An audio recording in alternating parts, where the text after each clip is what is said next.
Bigyan ko lang po kayo ng update regarding sa pinost natin before. Yung issue na nagkaroon ng deduction na 88 pesos sa atin pong Atomic Card.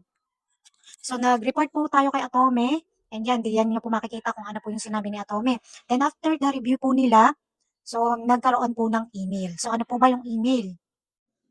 Ang naging email po sa atin, "Dear customer, we have completed the review of your dispute request. Unfortunately, your dispute was not approved as the transaction does not meet the criteria for fraud." Yan, thank you, Atome Support Team. So, yun yung naging review po ni Atome, hindi daw po fraud yung transaction po natin. So, dahil nga po nag-end na po kay Atome na yun po ay hindi fraud, so naisipan po natin mag-report naman kay Grab. Tayo po ay nagpunta do'n po sa kanila pong help center naman ni Grab. Kasi dito po ako nagkaroon ng deduction na 88 pesos kay Grab Makati. So, upon investigation po nila, sabi po diyan, "We are writing to provide you with an update regarding the unauthorized transaction made using your card. So, upon investigation, we have identified a third-party user potentially involved in fraudulent activity. Below are the details of the third-party user." So, meron daw ang username is Charles, yan, and the last digit ay 2174. So, wala naman po akong kilalang Charles. Wala po akong alam na Charles ang pangalan na magkakaroon ng link doon sa akin pong Atomic Card. So, paano nangyari? Paano nagkaroon siya ng link doon sa card ko? So, sa tingin ko kasi hindi naman siya link mismo doon sa Grab ko. Hindi si Grab ko yung mismong nagkaroon ng deduction doon sa card ko. So, how come na nakuha nung si Charles yung Atomic Card ko? Kaya nakakapagtaka. So yan, marami silang tanong na after kong masagot ay nag-close na yung customer service. Nakalagay na ay resolved na daw. Kahit pa hindi pa tapos yung akin pong issue.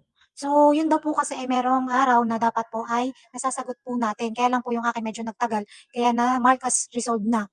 So dinag-end na po ako doon and hindi ko na tuloy alam kung by the next months ay magkakaroon na naman ako ng deduction dito po kay Atomic Card. So yun po yung nakakabahala.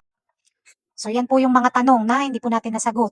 So mas maganda kung magkakaroon kayo ng ganitong issue, i-report nyo kaagad and masagot nyo kaagad dahil nga nang nagko-close siya, kung meron silang limit na araw na dapat nasasagot nyo yung issue, yung inyo pong ni-report na pang-review po nila.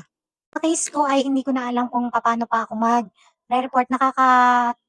Nakakatamad na mag-report na kasi 88 pesos lang. Pero yung 88 pesos malaki na rin yun kung tutuusin. Kasi before, nagkaroon ako ng deduction last March. Then after that, nagkaroon na naman ako ng July. So, para namang meron ako sinusustento na 88 pesos para sa subscription niya or saan man to.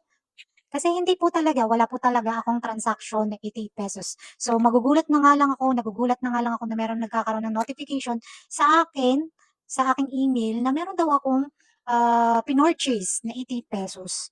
So, yun, kinilare ko na yung card ko. Nakakatakot kasi siyang gamitin. Hindi ko nga lang sure kung gusto ko na siyang i-deactivate kasi nakakatakot. So, for awareness to ng iba. For awareness, hindi ko alam kung saan merong mali, kung kay Atomic or kay Grab. So yun, kaya ko ito dinidiscuss sa inyo ay para ma-aware kayo and para alam niyo kung ano po yung gagawin niyo. So mag-report kayo. I-report niyo kung meron mang nadideduct sa inyo na hindi kayo ang nag-transact. So yun po. So yun lang, sana nakatulong 'tong info na 'to. Like, follow, and share para sa ating pong mga shine-share para mas updated kayo, mas aware kayo kung ano man po yung mga dapat nating ginagawa sa ating pong mga ganitong cases. Yan. Thank you and God bless. Pa-follow, like, and share. Thank you.